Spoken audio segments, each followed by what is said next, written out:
Who are you and what do you do? My name is Skylar, and I do high ticket sales. And then how much money do you make in high ticket sales? About 20K a month. 20K a month. And then what's the most you've ever made in 1 month doing high ticket sales? I'm on track to pass 30K this month. Let's go. That's awesome. This is Jesse with the Growth House Podcast, and I'm here with Skylay Lysaker. Skylar, appreciate you joining us, man. It's my pleasure, big dog. Thanks for having me on. Absolutely. So I know you're making a lot of money doing high ticket sales. I know you have your own entrepreneurial journey that started a company, and I want to dive into all that. But let's just take it a step back. Skylar, talk to me about high school where you're playing sports, and then talk to me college and kind of how you got into high ticket sales. Yeah, certainly. So I grew up in a small town in northern Minnesota called Two Harbors. And yeah, typical high school life. Played sports, football, track, basketball. Did quite a bit of snowboarding as well. And around my junior year of high school, I was introduced into this business club called DECA. And at the time, didn't really have much desire for entrepreneurship, but my buddy Brian and I discovered through a video on YouTube back in the day that DECA looked pretty cool. We thought, business guys, maybe nice cars, probably cute girls. We should convince our teacher to let us go. So after doing that for a year, really found a passion for entrepreneurship and public speaking, and that ended up turning into going to international competition my senior year, and I learned a lot about entrepreneurship, So communications, explain and a little bit real all quick, that. because what is DECA exactly? Yeah, so DECA is like a economics business development club for high school and collegiate students that basically teaches them everything about entrepreneurship, finance, sales, pitching, marketing, whole nine. So once you start joining, it's like a club or a group, and then once you join the group, you're like, all right, I'm all in. And then you went to international competitions, you just said? Yeah, so you have a group, like a chapter Uh, within your school, and your school can connect with other schools and learn together. But then there is regional competitions, state competitions, and international competition. So we went through regional into state into international competition. So it's literally just like sports, but it's Dang. business pitches and marketing and budgeting and all that nerd stuff. Is this pretty typical in most high schools? Like I've heard of DECA, but I never knew that this is like something they can do in high school. So I wouldn't say it's typical. We grew up in a small town. I literally had 7 kids in my business class my junior year. Wow. So we had to really sell our marketing and business teacher to have us do it. But luckily, one of the larger towns, 30 miles north, they had, not north, south, they had a chapter that was pretty successful and had repeatedly gone to state. And they kind of took us under their wing. So it was a good Mhm. entry point into the entire community. So you start crushing it with DECA and you go to all these competitions. And is this normal for like, because I'm guessing you said you're an athlete. So was it normal for athletes to also be this, involved in something that's more nerdy, I would say? There was a good amount of athletes. I did Yeah. have to forego track my senior year. That is one thing Wow. I did not want to do, but I wanted to be committed to this Uh-huh. because I saw the opportunity. I was enjoying the skill sets that I was learning, and I figured that it would be better for my life than track after high school. So you thought about this stuff young. I know when I was in high school, I still thought I was going to the NBA up until like senior year. So you just realized like, all right, I'm probably not going to be a professional athlete, and this is going to be better for my life. So I'm going to go all in on business and entrepreneurship. I guess the question I also have, I'm always curious: was there anyone around you who was an entrepreneur, parent, uncle, grandparents? No, not really. There's nobody doing too much. My aunt was doing some like MLM stuff at the time. I had no idea what it was, not even a clue. So I was just intrigued from the first time that I started learning around the people that were presenting and teaching at these events. That's awesome. So talk to me after you were doing that, and then you started, and then you went to college, or were you doing it during college as well? So I had an interesting transition. I was doing the DECA thing through my entire senior year. Simultaneously, I was getting into music and performing as well. So I was a vocalist in a metal band, and that went two and two because public speaking, performing on stage, It was like that tandem thing. So I took those things and ran with it. I gave my best shot, like going to a D1 school. Literally in the first 2 weeks, I was like, this is not my vibe. I called my parents. I said, yo, I'm dropping out. I'm going to go play music and build a Wow. business. We'll see what happens.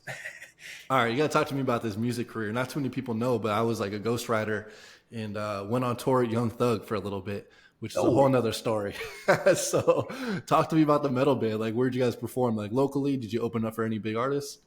Yeah, locally and regionally in the Midwest, nothing too out of this world. We did open up for a lot of big touring artists that I still am very big fans of today in the metalcore scene. So it was cool having like that slight taste of like music fame, like on a small level.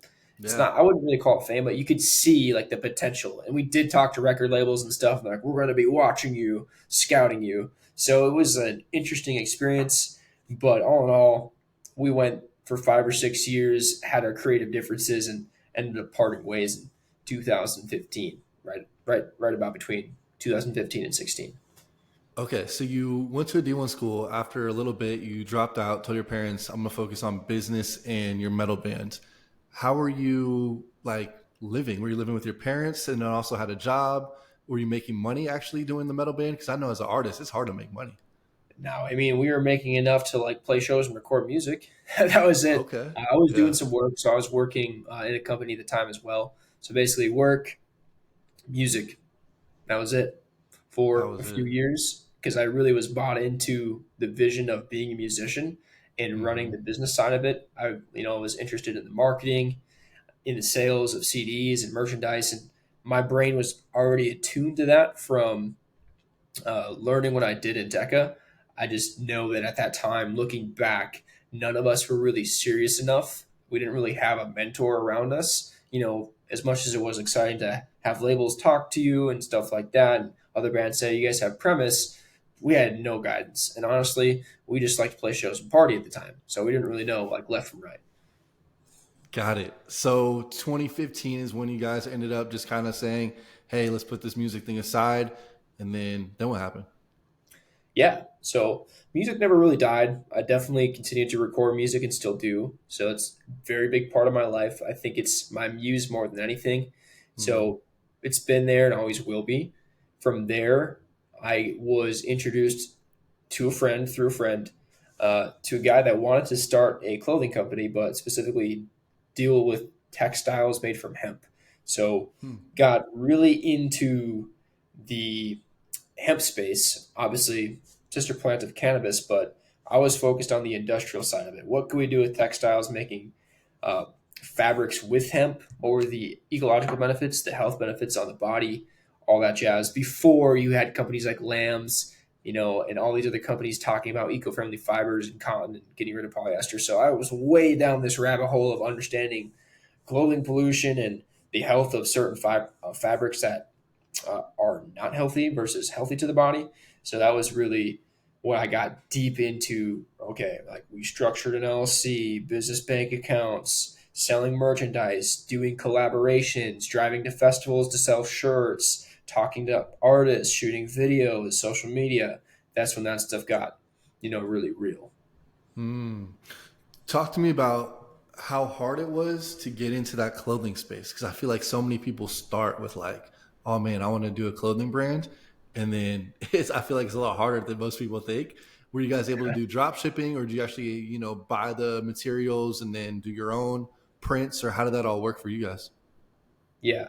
So at the time, hemp textiles were not very in. They were just fringe. So there weren't too many brands dealing with hemp textiles and fibers, and there weren't many manufacturers. So drop shipping wasn't an option. Drop shipping hemp still isn't an option.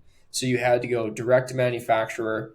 We had to have really good local printing. We were really focused on developing really good, close, tight knit community, definitely higher prices, but really good fabrics, really simple designs, and we weren't concerned about volume.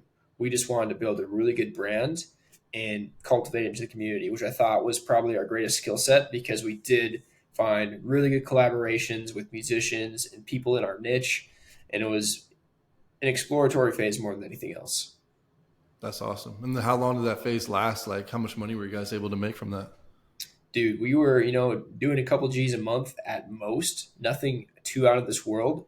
It was more or less just, like I said, it was an exploration. It was a journey of figuring out, like, can you actually do this? And we had some differences at the time as well. And at that time, that was kind of the phase where I didn't really know if I wanted to keep doing this. I was also attempting to leave the Midwest to get to Arizona. So this is that Hmm. 2015 to 17 era. And due to the differences and me wanting to move, eventually left working with that company and somehow I ended up here in Arizona in 2017. So talk to me. I mean, I was very intentional about moving here. First, it was used to come out and just have fun in Old Town, right? Every 3 months, I'm like, I need sun in Old Town. And then it was actually I want to live here and be connected and be a part of the entrepreneur scene and a lot of young professionals. Just want to be around that energy. What was the reason that you wanted to move to Arizona? So it happened very fast. At the time when I was doing the clothing brand, I was working a lot in the festival and music scene as well. So I was attending a lot of festivals. I was working behind the scenes at a lot of festivals, and that was basically the vibe, dude. I was just like living in a van, doing it's kind of like doing the musician thing and being a traveling entrepreneur, but also like seeing all this stuff and experiencing all this life at a very young age. And I stacked some cash. I ended up talking to this chick that, funny enough, I met in DECA from way back in the day. And she's like, hey, I like just graduated at ASU and, you should like move down here. And I was like, word. So I just did. And funny enough, at the time, I ended up reconnecting with one of her best friends who is dating my now current business partner, Hunter. So I met my current business partner through our ex girlfriends. And obviously, we built one of our companies together and been friends for a very long time. So it was all very serendipitous and very quick. Dude, that's awesome. So you get to Arizona. Is this when you start doing the van stuff and the festival stuff, or did you switch gears once you got to Arizona? Yeah, once I got to Arizona, I basically ended that chapter. I was like, all right, no more music industry, no more festivals and adventures, kind of out that phase. Let's get into what's next. And at that time, Hunter was talking about energy and fusion and all this super heady sci-fi stuff that I was always like philosophically interested in, but I'm not a tech guy, man. I like people, I can schmooze, I can talk, I can perform. That's my stuff. That is beyond me. So knowing that and knowing the capital intensive nature of technology, I was like, yo, Hmm. we're gonna need to do other stuff in the meantime to stack cash and learn and make connections because we all moved out here. We didn't know anybody. Like I didn't even Hmm. know about Old Town. There was not much of an entrepreneur scene happening in 2017. None Yeah. of the stuff we know now that was here. There was no VCs. There was no nothing. It was just like a barren desert at that time, just starting to percolate and come together. So once we got here, I literally found a Craigslist ad and I saw this guy talking about real estate and I was like, word. Like, so I went to this real estate wholesale flip event in 2017, met this dude named Zach who plugged me into an OG networking group. And that was basically the start of getting connected to the business scene here. Okay. So y'all plugged into the real estate community and business scene 2017. That's probably good that you didn't know about Old Town. Did you ever go through an Old Town phase? Nope, never did. Just skipped it, man. Ah, smart man. So what happened after you got connected with kind of the entrepreneur and business scene out here? So once I got into the entrepreneur business scene, I obviously had a few business partners around me that also moved down from the Midwest, and we were kind of deciding like, what do we want to do? One of them had a moving company. Hunter had some social media marketing stuff he was doing to stack cash for the energy company, and I was basically just like, I'm down to do whatever. So we all three got together and basically said, let's run up this IG automation bot stuff because nobody was really doing it at the time. It was like right when that stuff was starting. So we did that. And what ended up happening is basically all of our clients are like, do you guys do marketing, like ads and like content and all this stuff? We're like, no. People kept asking us, we're like, maybe we should. So we kind of just popped up a marketing company, started doing creative. Hunter had a lot of talent in the video scene from back in the day, as he used to be a videographer. Uh, Jared went in on learning Google Ads, and I did what I know best, and that was schmooze, talk to people, build relationships, and find out who needed marketing. So I just started, rolling up into businesses here in town, and whoever I could find, and if they needed help, we'd help them. How'd that go?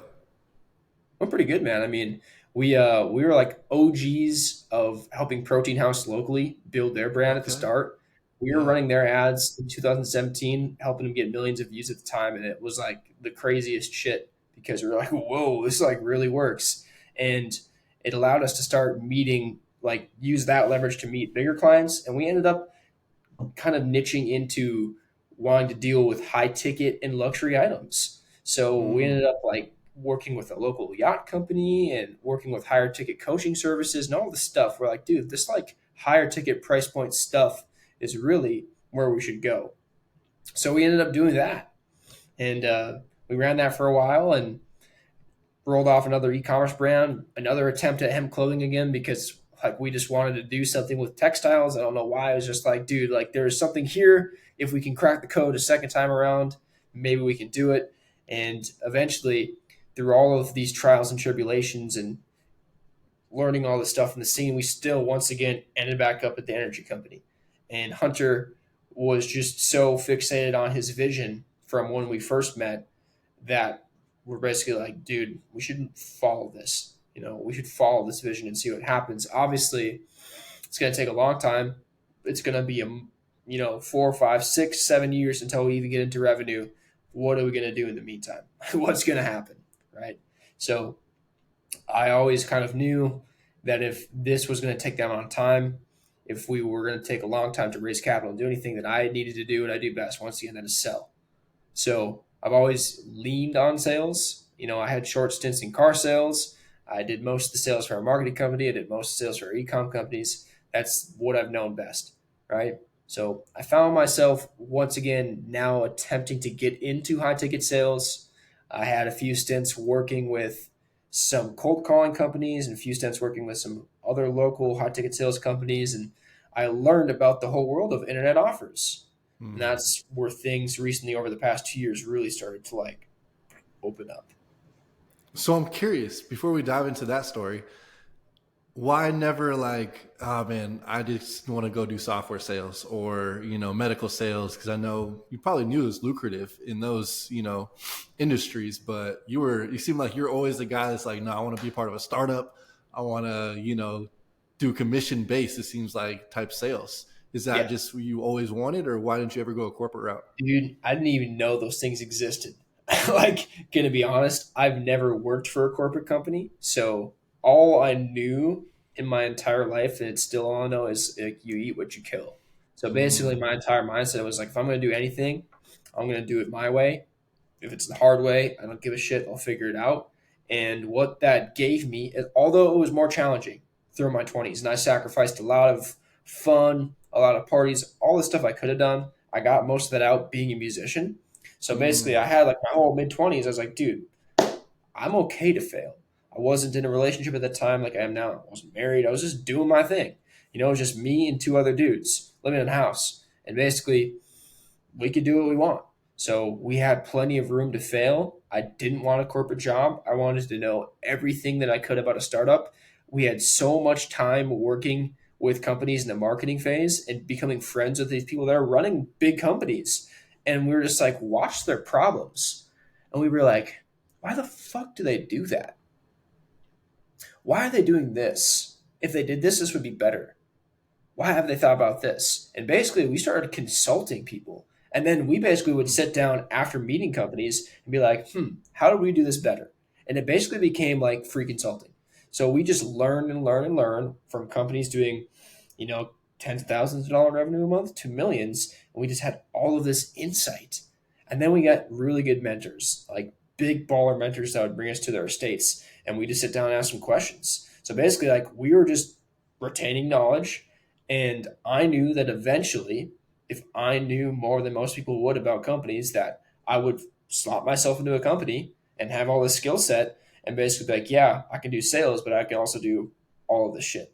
And eventually it would pay mm. off, which has finally kind of cracked over the past 1 to 2 years. Because now I know all these different areas and avenues that I'm more than just a salesperson. I can literally consult in the entire business, and I have an entire network of people so that if a business needs something, oh, I'm just going to call this friend, bring him in, boom.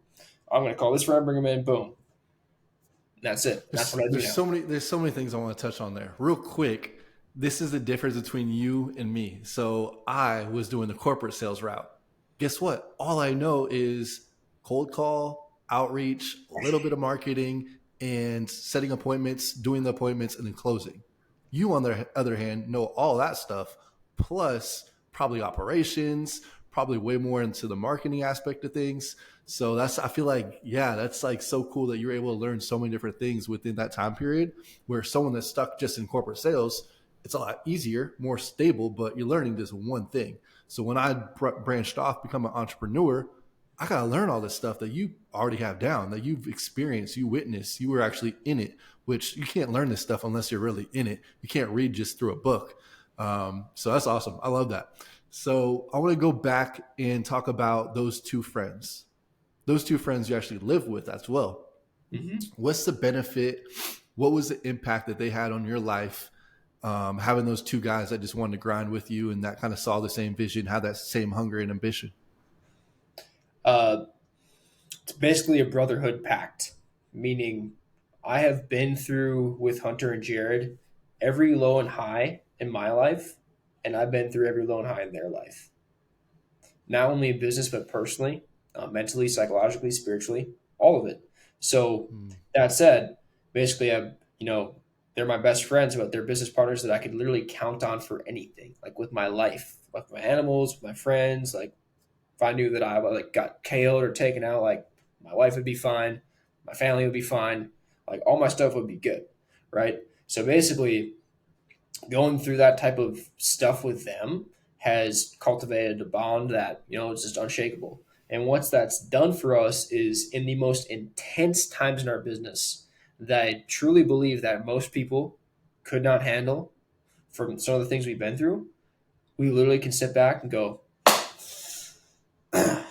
well, shit, what are we going to do? So, Mm. like, our attitude when it comes to having things go wrong is not like, I'm going to lose my mind. I'm out this company, I quit. It's basically like, all right, what's the next solution? Like, Yeah. basically, there is no throwing in the towel. There is no options. It's just figure it out. So that attitude that we have together and that unshakable nature basically just means that we don't believe in failure. We I literally love don't. that, man. I love that. You're speaking my language, bro. Like at the end of the day, that's what, Growth House is all about. That's what I'm all about is community because when things go wrong, yes, everyone listening, when things go wrong, as an entrepreneur, as you're starting a business, failure is guaranteed. I think some people don't realize that. Like as like obvious as it sounds to us, some people are like, dude, I've like messed up 3 times. I reached out to 20 different people. Everyone said no. I'm like, yeah, go do it another 100,000 times. It might still not work. And so I think that's so important when you have those lows, when you have those periods where you're about to quit. If you don't have that community, or if you don't have that group of friends who are going to be like talk you off the ledge, literally, of just saying, hey, I want to go, just do an average job, collect a paycheck. That's my life. When deep down inside, they still have those dreams to really do more. So it's so powerful having those people around you. What I want to ask you in regards to that is how do you find those two close friends? Were they friends? I think you might have told me they're friends from like high school growing up, or were they friends that you met out here in Arizona? And how'd you meet them? hmm So Hunter and Jared grew up in the same hometown in Hayward, Wisconsin, middle of Oh, nowhere, wow. Wisconsin. Funny thing is that their hometown and my hometown are in the same 60-mile radius. So we grew up basically in the same spot in the same place in the United States our entire lives and did not know each other. I met Hunter because my girlfriend from way back in the day, her best friend was dating Hunter. So Okay. I Yeah. met Got Hunter it. through them. And then Jared just so happened to move down to Arizona when I moved down to Arizona, when Hunter moved down to Arizona to the same apartment.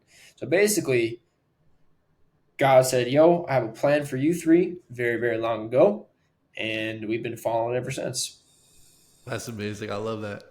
All right. So I didn't even realize this energy company was, birthed several years ago. Like I think in 2017 is when Hunter started working on this, or even earlier. Yeah, so Hunter had a personal electronics company. And his story is so funny, bro. He had a personal electronics company. He's crushing it, making his 6 figures a year when he was like 20, just chilling, you know, vibing. And then he met a mentor, and the mentor took him to a graveyard and was like, "What do you want to do through life?" He's like, "What do you mean, man? I just want to like do this and make money." He's like, "What do you actually want to do with your life? Like, what's your purpose?" And caught him with that super heady philosophical stuff. And Mm, basically, he landed on like, "I want to solve like the world's biggest problems," and that turned into solving energy, which goes into a lot of other areas. So he basically liquidated his company, sold all that, took all of his money, and started doing research. And he just went into the hole, went into the research hole. And since then, has been in the research hole, meeting inventors and engineers for years. And, eventually we landed on working with our current engineer and inventor, who has got some world changing technology. And we've just been building up for, we reincorporated in 2020. So it's been building up since. that's awesome. So I want to dive a little bit more into that. But first, you had this idea or this realization that I'm good at sales. There's these high ticket sales. There's these people with these offerings that cost a lot of money. If I could sell that, then I'll probably make a pretty good commission. Can you walk me through how that came about? Yeah. So I kind of battled with it, if I'm going to be honest. I could have started it earlier, but I wanted to apparently take more entrepreneurial lessons. So I, for whatever reason, this last year, I got involved with the company and I was doing some of their setting, like some of the front end setting stuff with their clientele. And then I didn't really enjoy that product. And then I ended up leaving and then coming back to that company again when they made another product and doing setting. And then I realized they needed operational help. They needed like entrepreneur stuff. So I helped with more of the management of people, hiring closer setters, making sure systems and processes worked on the light side, and just managing people and attitudes more than anything.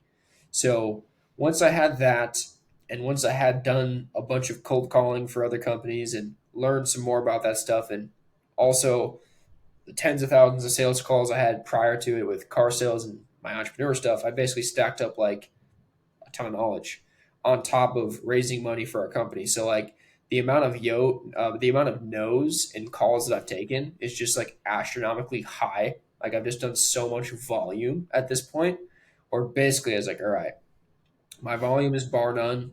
I just need to refine a few skills and eventually I'll find the right offer.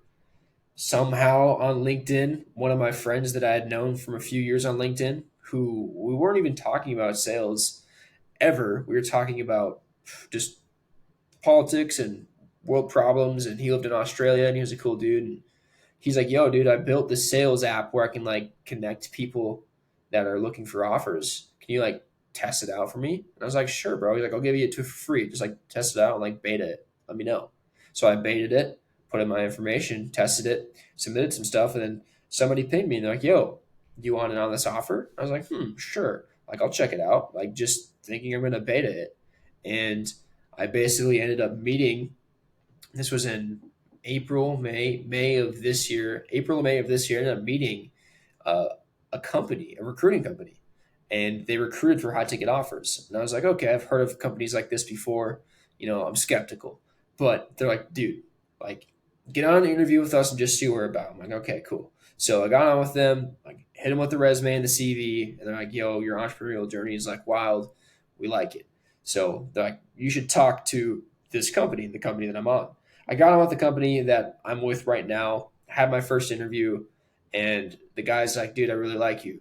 You should like go to the next interview. I was like, okay. Took the next interview. And then I was also interviewing another job at the time. The other job was way more safe. And this job was not. It was pure commission. So I'm having a crisis, and one of the recruiters calls me and he's like, yo, dude, he's like, I'm not going to cap. He's like, you will crush at this role. He's like, if you're having doubts in yourself, he's like, I need to tell you right now, like, just nut it. You got this. I was like, all right, bro, let's do it. So I hopped in June, full time. So I was training at the end of May, hopped in June, and the past 6 months, by the end of December, I will have collected over $1 million in cash for this company. That's So it amazing. was like from zero to wild very quick. And then how do these companies typically, pay out? Is it a percentage of the revenue that you generate for the company? So let's say the company has a $20,000 offer okay, we give you guys 10% of that? What does that usually look like? What's the structure?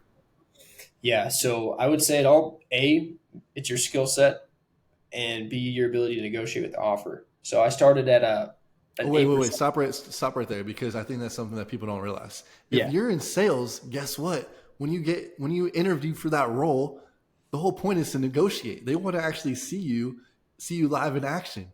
And yeah, Mhm. you're going to end up probably getting more money if you negotiate, but also they're probably likely to hire you because they're like, oh, this person's already good at sales because they're selling me right now. So walk me through that process of, what kind of negotiation did you do? Yeah. So to be honest, man, I went in with a completely different tactic Okay. because what I was looking for. So I think one, and then we talked about this the first time when, from my experience working with other offers, I knew the good, the bad, and the ugly.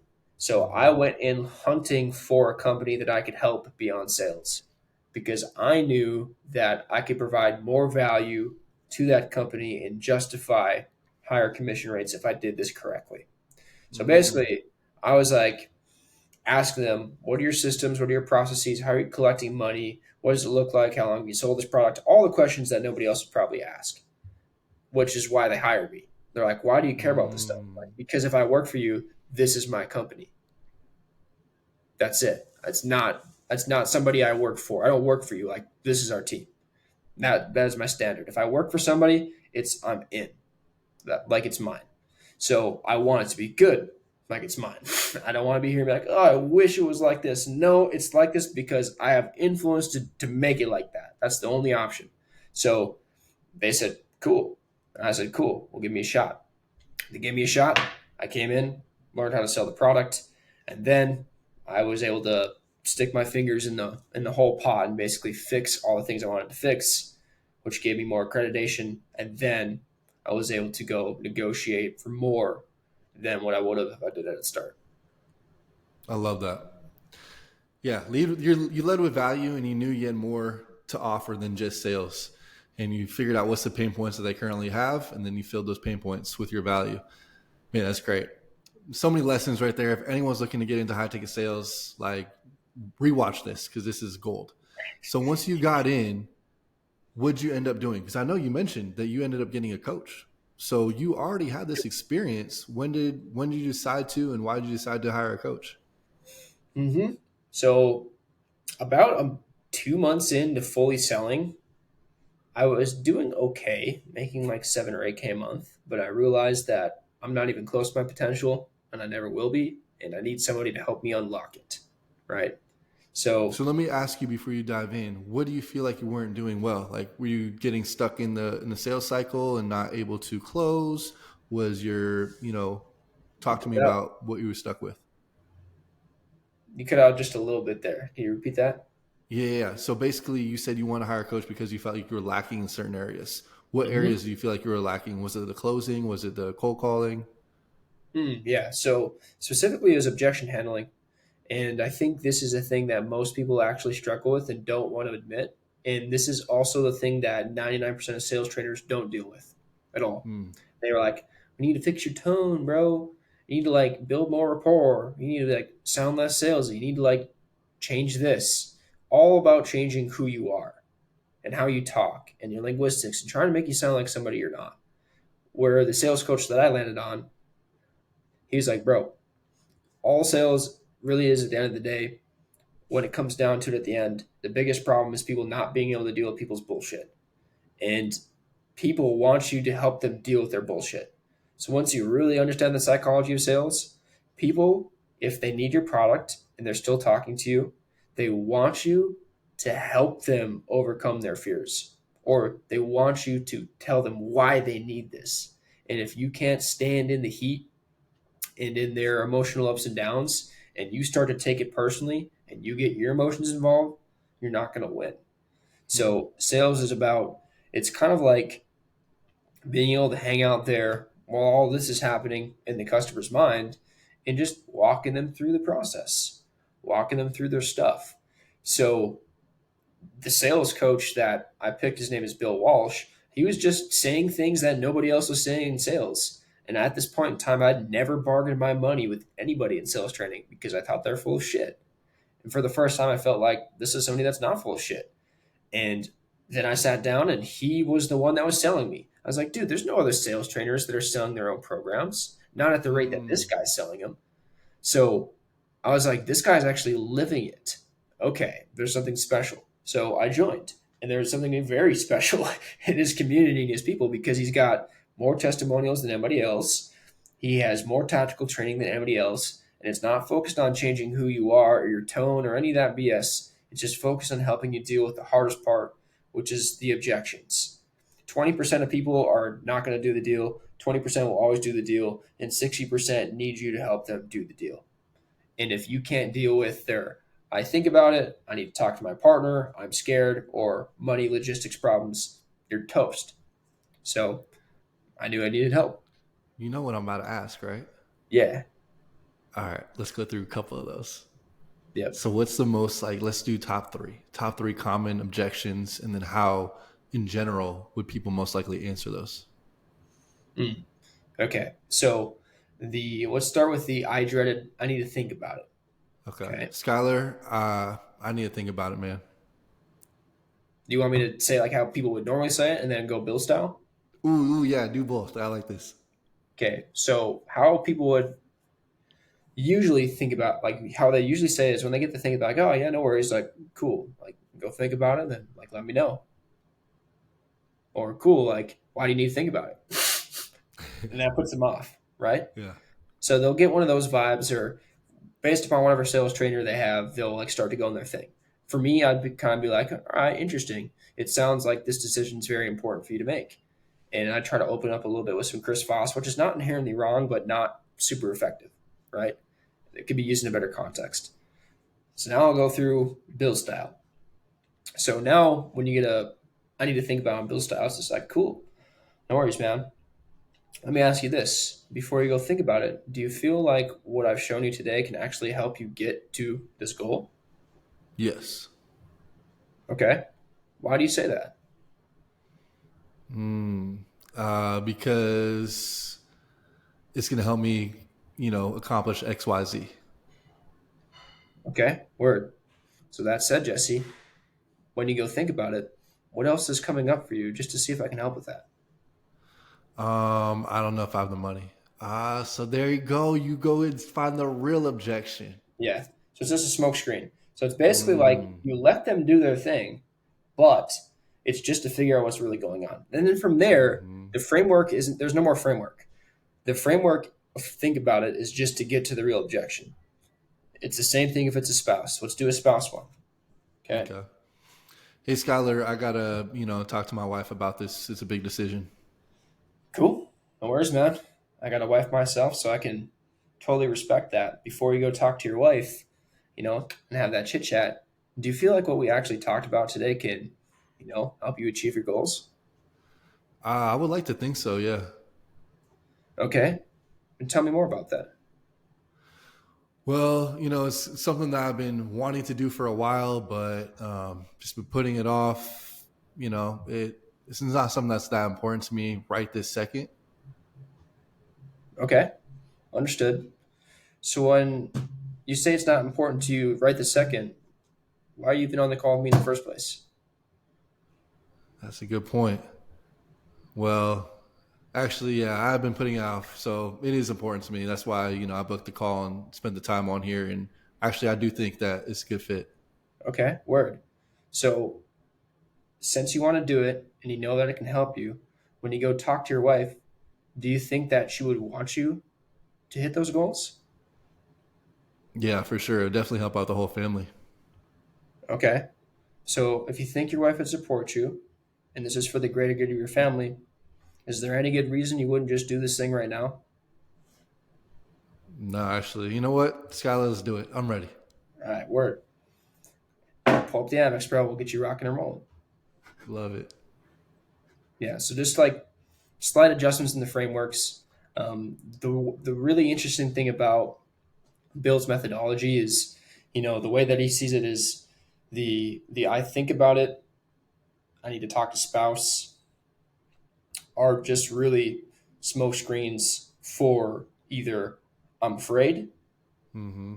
There's a money problem or there's a logistic problem. And once you actually figure Mm, those out, it's way easier to deal with because the fear thing is like they fear maybe us as a servant to them, like a service provider. Maybe they fear themselves and they don't believe in themselves. Maybe they're afraid of me, I don't know, or maybe mm, they're afraid of I don't know things out of our control. So I need to figure that out. If it's money, like they legit don't have the money, then okay, do we need financing? Do we need to break this payment up?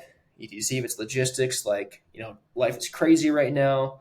I don't know if I can fit this together. And it's like, all right, well, life is crazy for all of us, bro. So let me ask you this: did you go to college? With metaphor, yeah, I went to college. Okay, tell me about your college life. Oh, dude, I worked a job. I was working like 16 hours a day. It was crazy, man. Okay, well, you survived it, right?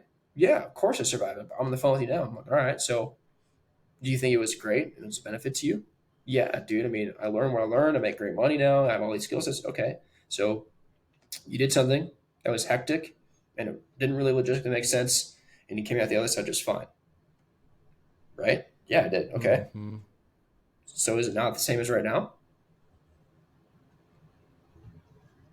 Ladies and So gentlemen, basically, can we give it up for yeah. Skylar? This is a little masterclass in sales and objection handling. I love it. Okay, last one because this is what I hear a lot, and it's not even like I sell coaching or a course or anything like that, but I definitely push people to invest in themselves. I tell Mhm. people, yo, if you want to take anything serious, Michael Jordan had a coach, Tiger Woods had a coach. If you're serious about anything in your life, go get a freaking coach if you want to level up and level up quickly. So people say, Jesse, it's $1,000 a month to do this. What's your, I guess, I don't want to say objection handling for it, but more so for you. You paid thousands of dollars. Actually, I'm not sure, but definitely at least a couple $100 And definitely for yeah. $1,000. For so over here, Skylar's paying thousand. He's already making $8,000 a month. He's already doing fine at this sales job. He's done this for years doing sales, but still, he's like, I want to get to that next level. I'm going to invest thousands of dollars. What would you say to someone else going through that mental struggle of, oh, is it worth a couple $1,000s? And they're maybe scared that it's not going to work. Mm, Also, I'll say one thing: people that pay attention. That's what I believe as well. I love that. That's a great metaphor. I would say internally, if you're, and I think here's the thing. I'm going to answer this in a way that's a little bit different. Okay. So most people live their lives with too many unmade decisions, meaning you're probably living your life with decisions that you were supposed to make years ago that you still haven't made, commitments that you made that you didn't follow up with, all this stuff. So I would say that those who win in life are quick to make yeses and nos for their benefit. So if you are actually trying to get to a goal, you need to understand that it takes sacrifice and investment. A lot of people are very entitled nowadays. They just want things to be quick. They want things to be cheap, but that's not life. Go look at nature, bro. Nature is metal, as the IG page would say. It's savage. Nothing is given to nature. There's, ravenous animals and frostbite and heat waves and sometimes no water for days. Like nature has to battle to survive, right? And up until the past few hundred years, we had to battle to survive too. We had to make sacrifices. So yeah, you have to sacrifice some money to get what you want in life. Could you maybe figure it out on your own? Sure, but it's going to take longer. So if you're put on the spot to actually do something and invest in yourself, you have to look at the worst outcome. All right, I spent a few $1,000s. Well, money comes and goes. So the worst thing that happened is you spent some money. Okay, that's not that bad, man. I spent tens of thousands of dollars in sales training. I spent hundreds of thousands of dollars on attorneys. What was the worst part about it? I spent money. What's the best part about it? I learned a shit ton of stuff and it made me better. So if you actually, here's the key thing, if you actually believe in the product that you're buying or you believe in the sales trainer, then you should do it. If it doesn't put you like into the super uh, no point of return zone, you should do it. But some people, bro, not even gonna lie, some people need to be put in the no point of return zone because unless you're put back against the wall, you won't do anything. So Mm. that's a personal thing though. Like I know some people need that. Me, I'm crazy, bro. I need a back against the wall scenario because it ignites something inside of me that I wouldn't have if it was too easy. It's the same thing in sports. Like I have an addiction to being the underdog. I will sometimes purposely lose in ping pong games early to come back and win because it feels better. Sounds sadistic, but it's the same reason why I like commission because I know I'm in control. There's nobody to blame. I'm commission. It's me, meaning it's everything that I do is because of me, or it's not because, or it's everything that I get or don't get is because of me. There's nobody else to blame, so it's just responsibility, which I think helps develop character. But this is all my opinion. This is all my experience. So I'll leave it at that.